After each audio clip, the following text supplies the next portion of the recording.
मला काय माहिती तुझा डबा भरायचा का नाही. तुला काय माहिती म्हणजे? मला वाटलं तू माझा भरायला सांगितलं, मी भरला माझा. तुला कॉमन सेन्स पाहिजे ना. कॉमन सेन्स आहे मला. तर मित्रांनो, स्वागत आहे तुमच्या आपल्या नवीन दुसऱ्या व्हिडिओमध्ये, नवीन ब्लॉगमध्ये. हिला घेऊन जायचं म्हणून टाइम झाला थोडासा. तेजस पण अजून आलेलं नाही. आज जायचं आम्हाला आंबेवाडीचं. काय वाजते पाठी मग? कबूतर आहे कबूतर. गॅलरीत कबूतर येतात रोज आमच्या. आंबेवाडीचे आमच्या घरापासून जवळजवळ 30-35 किलोमीटर लांब आहे. शूटिंगचं एक्सप्लोरेशन करायचं काम आहे आता. पाठीमागे जे प्लॉटिंगचं काम चालू होतं ते संपवलंय आम्ही काल जवळजवळ 6 दिवसानंतर. चलन दे ना. अजून काय राहिले का? हेडफोन माझे. तर कालचं प्लॉटिंगचं काम संपवलेलं आहे आम्ही ते सगळं. आता नवीन साईडच्या दिशेने रवाना व्हायचंय मिडी ब्लॉकच्या भाषेत.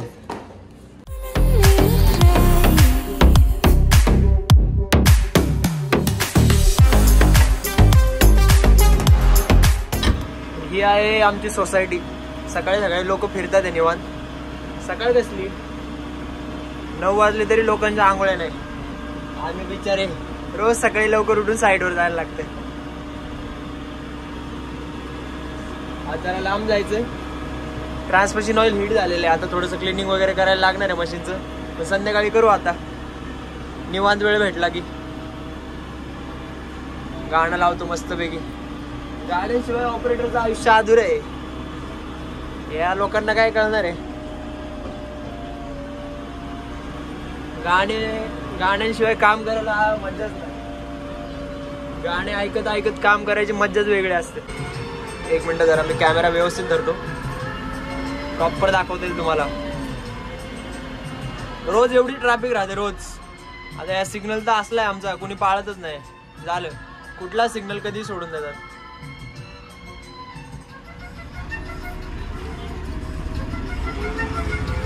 अवघड समस्या आहे. हा असं अंगावरती घालतोय. कसं काढायचं मशीन? काही गरज आहे का? सिग्नल हा विषयच नाही राहिला आमच्या इथं.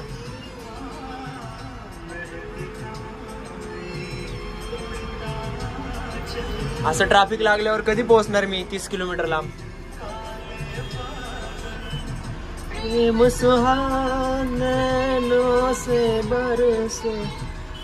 आता सांगा बरं तुम्ही, हा कोण कुठून येतोय, कुठला सिग्नल कुठे आहे, कसं समजणार?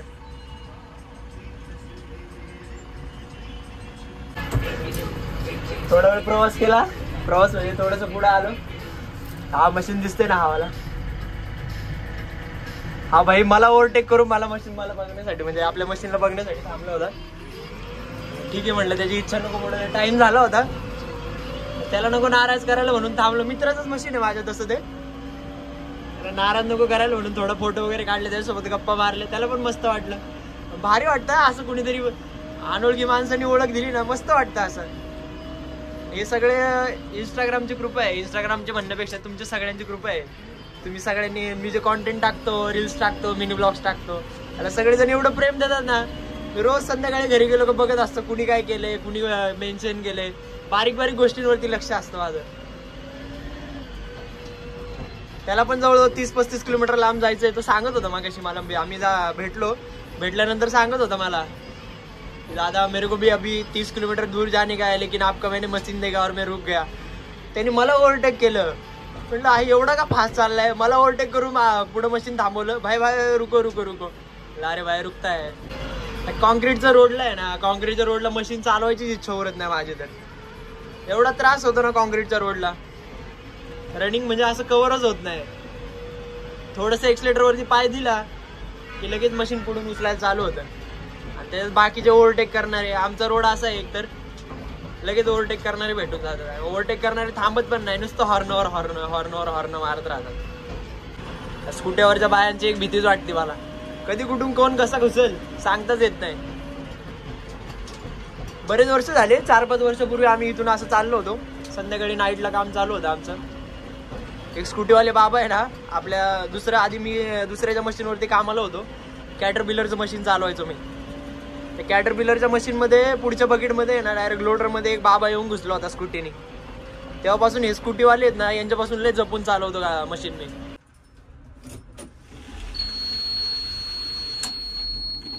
तर आत्ता पोहोचलोय आपण या पंपावरती, म्हणजे थोडंसं गाणे लगेच चालू होतात. आपल्याला जायचं अजून बरंच, जवळजवळ 20-25 किलोमीटर रनिंग बाकी आहे आपलं. थोडंसं कसं तिथं डिझेल भेटतंय नाही भेटतंय.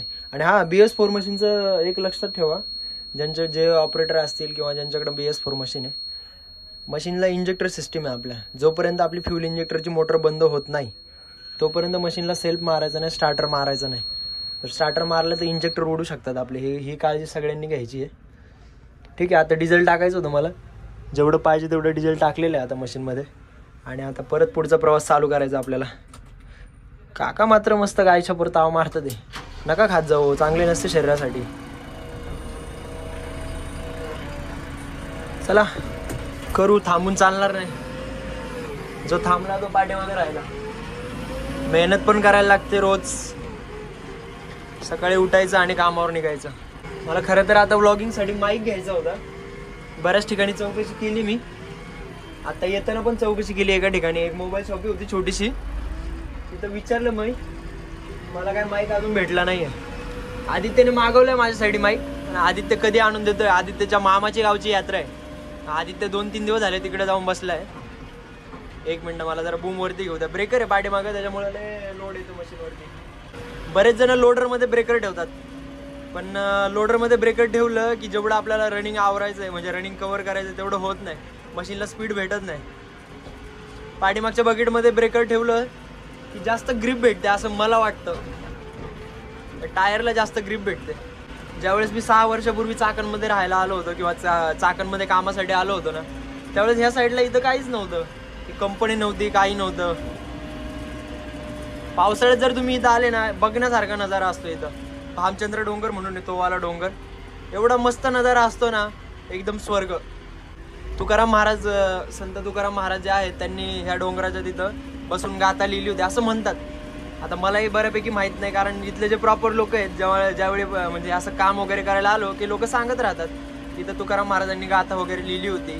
तिथं त्यांची राहण्याची गुफा वगैरे अजून पण आहे. आता रात्रीचं जर आलो, मला जर दाखवता आलं तर दाखवेल मी तसं तुम्हाला. बऱ्याच वेळा ह्या रोडला. आणि आम्ही ज्यावेळेस आमचं मशीन लोणावळ्याला चालू होतं त्यावेळी मी आणि तेजस ह्याच रूटने यायचो कंटिन्यू. हा शॉर्टकट आहे. हा MIDCच्या रूटने तळेगाव MIDC मधून गेलं की डायरेक्ट वडगाववरून कामशेतवरून लोणावळा, असा सगळा रूट असायचा आमचा. फायनली तसा तर डांबरी रोड लागलेला आहे आम्हाला. डांबरी रोडला एवढाच एक फायदा आहे, रनिंग कव्हर होते, मशीनचं स्पीड व्यवस्थित घेता येतं मला. सस्पेन्शन द्यायला पाहिजे होतं नाही का कंपनीने, पण तसं करता येत नाही ना. ठीक आहे, तुम्हाला म्हटलं होतं ना तुकाराम महाराजांचं काहीतरी आहे तिथे, चांगले तबला वगैरे असं चांगलं बसवलेलं आहे. एक मिनिट तुम्हाला दाखवते ते बघतो मी. नाही येते, झूम करायला टाइमच नाही भेटला, पाठीमागं गाड्या आहेत. तर बरेचसे यूथ जे मंडळी आहेत, म्हणजे यंग जनरेशन जे आहे माझ्या एजचं, ते बरेचसे ह्या धंद्यामध्ये उतरतात आहे. पण बऱ्याचदा असं होतं ज्यांना ह्या फील्डचा एक्सपिरियन्स नाही आहे किंवा ह्या फील्डमध्ये त्यांनी कधीच असं काम केलेलं नाही आहे, त्यांना ह्या गोष्टी घ्यायला सोप्या असतात. फायनान्शियली ना मशीन घेणं एकदम आता सोपं होऊन गेलेलं आहे, कारण लोनच्या फॉर्मॅलिटी झाल्या, ह्या सगळ्या गोष्टी अवेलेबल आहेत आता. आधी त्या एक 5-6 वर्षापूर्वी असं नव्हतं. मोजक्या मशीनी असायच्या. JCB शोरूमचं आमच्या इथं शोरूम आहे. JCB शोरूमचं एक महिन्याचं टार्गेट राहतं, 7 ते 8 मशीनी त्यांना सेल करायच्या असतात, असं काहीतरी अंदाजे टार्गेट राहतं त्यांना. पण मागच्या महिन्यामध्ये त्यांनी 28 JCB सेल केले प्रॉपर चाकण सिटीमध्ये. आणि आत्तापर्यंत चाकणमध्ये नाही काय म्हटलं तर जवळजवळ 500 ते 600 JCB आहेत. एवढे JCBंना डेलीच्या डेली धंदा येणार कुठून? तर हा एकच फायदा आहे इंडस्ट्रियल एरियाचा. इंडस्ट्रियल एरिया आहे म्हणून आपल्याला इकडे ह्या ठिकाणी धंदा आहे सगळीकडं. जर इंडस्ट्रियल एरिया नसताना तर इथं पण धंद्याची तीच अवस्था असते. बरेच जण आता इंस्टाग्रामला म्हणत असतात की सुजित भाऊ धंदा नाही आहे, पहिल्यासारखा धंदा नाही राहिला. धंदा आहे रे, धंदा भरपूर आहे, फक्त करणाऱ्याला धंदा आहे. जो मेहनत करतो, जो कामामध्ये क्वालिटी देतो ना, त्याला कायम धंदा आहे. ठीक आहे, रोड थोडा खराब आहे, आता आपल्याकडे सेटअप नाही आहे अजून, घेऊ लवकरच. सगळं काय करायचं आहे, अर्निंग ज्यावेळेस चालू होईल यूट्यूबवरची त्यावेळेस करू, कारण ह्या कष्टाचे पैसे यूट्यूबसाठी घालवणं योग्य नाही आहे. आणि यूट्यूबचं हे म्हणजे एक छंद आहे, मला आवड आहे, कारण काम करता करता हे असल्या ब्लॉग वगैरे बनवले की मला आनंद भेटतो, म्हणून मी हे ब्लॉग वगैरे बनवतो. तर फायनली आता आपण पोहोचलोय तळेगाव MIDC मध्ये. तळेगाव MIDCचा बोर्ड लागलेला आहे आपल्याला. एक मिनिट तुम्हाला दाखवतो मी. हा तळेगाव फेज 2. अजून बरंच आहे, अजून जवळजवळ 12-13 तोत्रा बोलायला लागलोय मी ब्लॉगिंगच्या नादामध्ये. 12-13 किलोमीटर अजून प्रवास बाकी आहे आपला. असे मोठे मोठे प्रोजेक्ट चालू आहेत या ठिकाणी.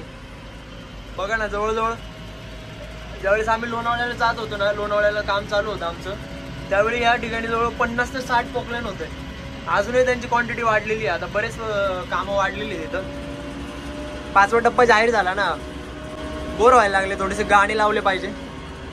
1 मिनिट मी जरा गाणे लावतो.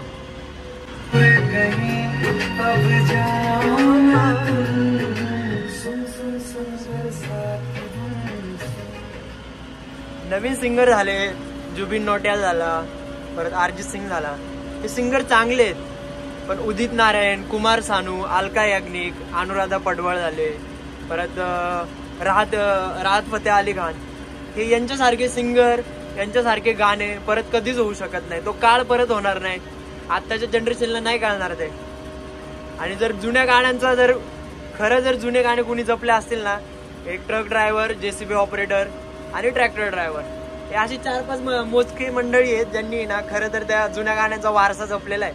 आणि इथून पुढे जर कुणी जुने गाणे ऐकणारे असतील तर ते फक्त ट्रक ड्रायव्हर, JCB ऑपरेटर हेच लोक ऐकणार ते गाणे.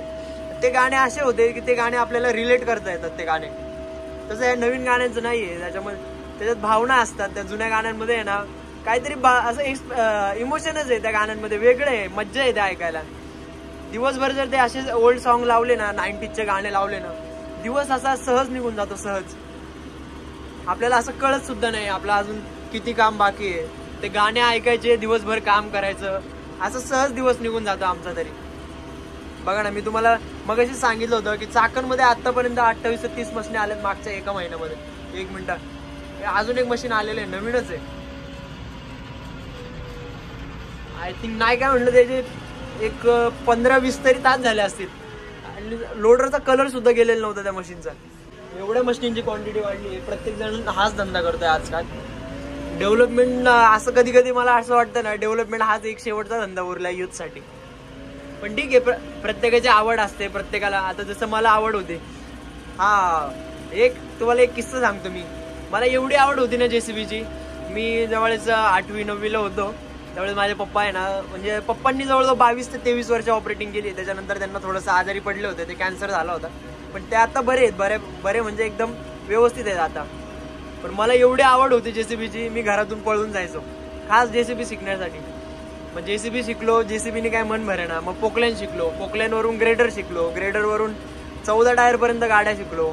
असे बरेच इक्विपमेंट चालवायला शिकलो. सेल्फ लोडर म्हणजे जो आपला मिक्सर असतो ना, कॉन्क्रीट मिक्सर म्हणतो. 1 मिनिट, फॅन बंद करतो म्हणजे तुम्हाला आवाज प्रॉपर येईल. जेव्हा माईक येईल ना, पाठीमागचा नॉईस वगैरे तुम्हाला काहीच देणार नाही. तर त्याच्यानंतर मी बारामतीला होतो, बारामतीवरून इंदापूर, असं बऱ्याच ठिकाणी ऑल ओव्हर महाराष्ट्रापासून कर्नाटकामधून गुजरात, एवढ्या 3 राज्यामध्ये काम करायचं सौभाग्य मला लागले, खास या JCBमुळं. नाद हा नाद असतो शेवटी. ज्याला एखाद्या गोष्टीची आवड असली ना माणसाला, तो लगेच शिकून जातो. आता तेजस बघा ना, तेजसला अजून जशी पाहिजे तशी आवड त्याच्यामध्ये निर्माण झालेली नाहीये. तेजसला जर आवड झाली, एकदा जर त्याला असं वाटलं ना, हा भाई मला हेच करायचंय, JCB शिकायचं आहे किंवा JCB ऑपरेटरच बनायचंय, आणि कुठलंही काम काय कमीपणाचं नसतं. आता माझं एवढं लग्न झालं, माझी बायको एज्युकेशन म्हणजे अजून शिकतीये ती, पण मला असं त्याचं मलाही कमीपणा वाटत नाही, माझ्या घरच्यांनाही कमीपणा वाटत नाही. माझी जवळजवळ आता ही 2री ते 3री पिढी. माझा मोठा भाऊ आहे, ज्याने मला मशीन शिकवलं. माझ्या वडिलांनी आणि भावाने मशीन शिकवलं, मला ऑपरेटर बनवलं. माझा भाऊ पण जवळजवळ पाठीमागचा 2008 2010 म्हणजे जवळजवळ आता तो एक 15-16 वर्ष झाले ऑपरेटिंग करतोय. तोही ऑपरेटिंग करतोय. माझी वहिनी पण फार्मसिस्ट आहे. म्हणजे असं काम कमीपणाचं नाहीये. ह्या फील्डमध्ये आहे ना, एकदम प्रॉपर जर तुम्ही व्यवस्थित मन लावून काम केलं ना, पैसे पण भेटतात आणि इज्जतही भेटते. पण तेवढं त्यासाठी तुम्हाला तेवढं तुमचं 100% द्यायला लागतं या कामासाठी, नाहीतर नाही शक्य नाही. नाहीतर आता ऑपरेटरला एक काळ होता 2012-13 साली, ज्यावेळेस JCB अवेलेबल नसायचे ना मार्केटमध्ये, तेव्हा लोक ज्यावेळेस असं जर सपोज JCBचं काम चालू असेल ना, लोक असे बघायला यायचे कामं की बाबा हा JCB कोणाचा आहे, JCB ऑपरेटर काय असतो, इज्जत भेटायची. आता पहिल्यासारखं नाही राहिलं. बाबा काय करतात एवढ्या उन्हात एकटे. मला एकदा फ्री टाइम भेटला ना माझं प्लॅनिंग आहे इथं आपल्याला स्क्रीन बसवून घ्यायची आहे, स्क्रीन बसवायची आहे, AC बसवायचं आहे, अजून बरेच कामं बाकी आहेत. मशीनला मॉडीफाय करण्यासारखं बरंच काय काय असतं. पण आता सपोज मी स्वतः ओनर आहे म्हणून मी करतोय ह्या गोष्टी. म्हणजे मालक लोक असतात जे ओनर आहेत मशीनचे, ज्यांच्याकडे JCB ऑपरेटर आहे, ऑपरेटरसाठी नाही करत कोणी एवढं.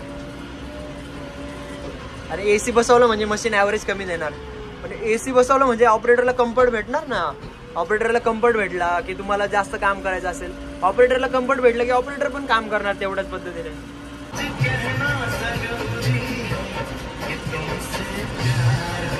तर मित्रांनो फायनली आता आपण पोहोचलेलो आहे याच्यामध्ये. कुठं, एक मिनिट मी आवाज थोडासा कमी करतो. आता आहे आपण तळेगाव MIDC मध्ये, तळेगाव MIDCच्या दुसऱ्या टप्प्यामध्ये. आता बऱ्याच लोकांना ज्यांना माहिती आहे त्यांना माहिती असेल आता आपण कुठे आहे. म्हणजे एक खास ठिकाणी तुम्हाला दाखवणार आहे, खास ठिकाण जे एवढा मोठा फॅन बेस आहे JCBचा. ही कंपनी आमची इथे चाकणमध्ये आहे. चाकणपासून थोडंसं लांब आहे, अजून चाकणमध्ये मेन प्लॅन्ट नाही आहे. पण चाकणमध्ये त्यांचं डॉकयार्ड जे म्हणतो किंवा स्टॉक जे असतो, जेव्हा मशीनी रेडी होतात डिलिव्हरीसाठी, ते आमच्या चाकणमध्ये तिथं स्टॉक असतो त्यांचा. तिथून पुढे मग ते डिलिव्हरी होतात. हुंडाईचं झालं, टाटा हिटाची, सैनिक कंपनी तर चाकणमध्येच आहे. एक मिनिट मी लेफ्ट साईडला मशीन घेतो म्हणजे तुम्हाला दाखवतो. पण JCBला JCB नाही म्हणत खरं तर, JCBला बॅकहो लोडर म्हणतात. आता पुढचं जे याला आपण लोडर म्हणतो हे बकेटला. एक मिनिट दिसेल आता तुम्हाला JCB कंपनी. पाठीमागचं हे जे असतं त्याला बॅकहो म्हणतात, म्हणून त्याला बॅकहो लोडर असं म्हणतात. पण JCBचे नाव होतं, JCBचे इंजिनियर होते जे जोसेफ सिरिल बुमफोर्ड, हे 3 जण होते आय थिंक, मला जेवढं माहिती आहे तेवढं. पण JCBच्या तीन लोकांनी ते इंजिनियर होते. त्यांनी सगळ्यांनी मिळून JCB इन्व्हेन्शन केलं होतं काहीतरी. आता जवळजवळ 100 वर्ष कंप्लीट झालेली आहे JCB कंपनीला. आणि आत्ता पण JCB कंपनी टॉपला आहे. म्हणजे बॅकहोच्या डेव्हलपमेंटच्या, अर्थ मुव्हिंग इक्विपमेंट ज्या असतात ना, JCB, पोकलॅन, हायवा वगैरे ह्या सगळ्या गोष्टी, अजून बरेचसे प्रोडक्ट आहे पण इंडियामध्ये लॉन्च नाही आहेत ते अजून. दिसेल तुम्हाला आता. मला वाटतं मी बरंच अलीकडे आहे अजून. एक्साइटमेंटमध्ये मी तुम्हाला लवकरच दाखवायला गेलो, पण अजून बरीच लांब आहे, अजून थोडीशी लांब आहे कंपनी. पोहोचेल आता थोड्या वेळात पोहोचेल मी. MIDCतले रोड म्हणजे रोड असतात एक नंबर, बघण्यासारखे रोड, आणि प्रॉपर एकदम असं लेवलमध्ये. रनिंग पण कव्हर होते, मस्त वाटतं चालवायला, कंटाळा येत नाही अजिबात. असं वाटतच नाही JCB चालवते, असं वाटतं 4 व्हीलरमध्ये स्कॉर्पिओचा फील येतो, असा घोडा टकडक टकडक. बघा ना, ह्या सगळे कंटेनर मुंबईवरून लोड होऊन येतात. काही खाली करायला आलेले आहेत, काही भरायला आलेले आहेत. आणि हा आपला JCB कंपनीचा मटेरियल गेट. एक मिनिट मी तुम्हाला दाखवतो.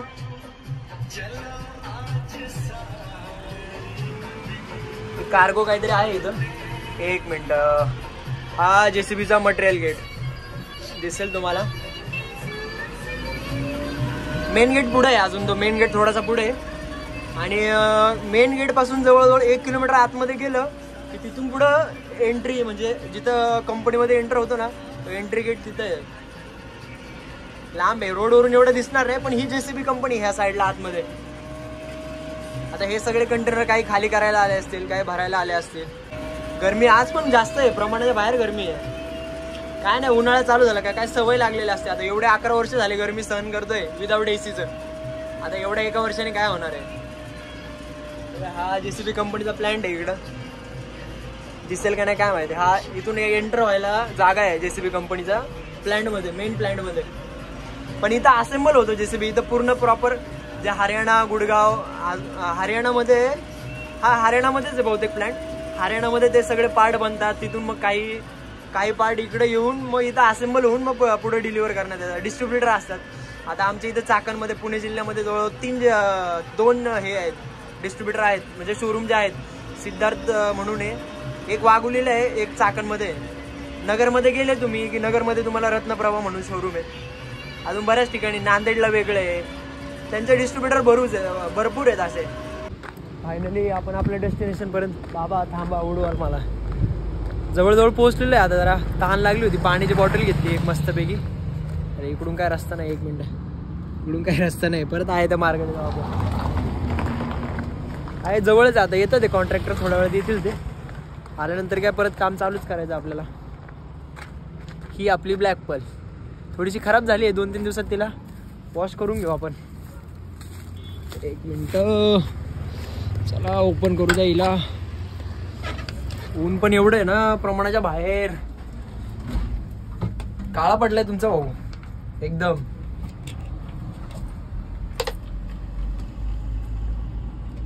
हा, एवढ्या गरमीत थंड पाणी म्हणजे स्वर्ग आहे, स्वर्ग. तर तब्बल 1 तास म्हणजे जवळजवळ सकाळी निघलो होतो. आता किती वाजले? 11 वाजलेत. घरून आपण 9:30 वाजता निघलो होतो. त्याच्यात सकाळी कॉन्क्रीटचा रोड लागला. कॉन्क्रीटच्या रोडने काय आपलं काय रनिंग आवरलं नाही. डिझेल टाकलं, मध्ये थोडा वेळ खराब रस्ता लागला, त्याच्यात आपण मॅप लावून आलो. असं करत करत आता आपण फायनली साईडवरती पोहोचलेलो आहे. आज आपल्याला इथून पुढे आपल्याला आहे ना 4-5 दिवस जाईल. 4-5 जास्त पण जाऊ शकतं. ब्रेकिंगचं काम आहे, ब्रेकर तर आणलेलं आहे आपण. हा सगळा प्लॉट आता आपल्याला डेव्हलप करायचा आहे. 1 मिनिट तुम्हाला दाखव.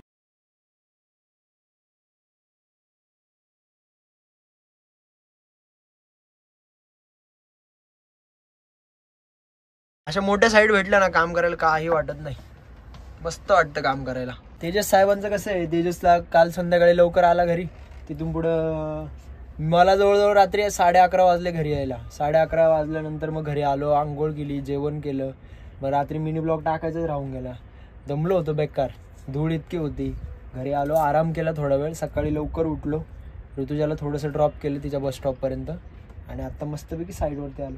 थोड्या वेळाने आता कॉन्ट्रॅक्टर आले की कॉन्ट्रॅक्टरने आता सगळं काम बघायचं, काम बघून घ्यायचं. आता कॉन्ट्रॅक्टर एकदा काम दाखवून गेले की परत काय काम फायनल होईपर्यंत येत नाही. कारण असं असतं याच्यामध्ये, तुम्ही जर कामाला क्वालिटी म्हणजे या धंद्यामध्ये तुम्ही जर कामाला क्वालिटी दिली आणि तुमचं एकदम समोरच्या माणसाचा तुमच्यावरती विश्वास बसला, तर एकदा साईट दाखवली, काम काय करायचं दाखवलं की परत कॉन्ट्रॅक्टर असेल, शेतकरी असेल, कोणताही माणूस असेल किंवा मग तुम्ही प्रायव्हेट सेक्टरमध्ये काम करत असाल, ज्यावेळेस एखादं प्रायव्हेट काम जरी असलं तर मग ते परत तुम्हाला बघायला येणार नाही की तुम्ही काय काम करताय, किती.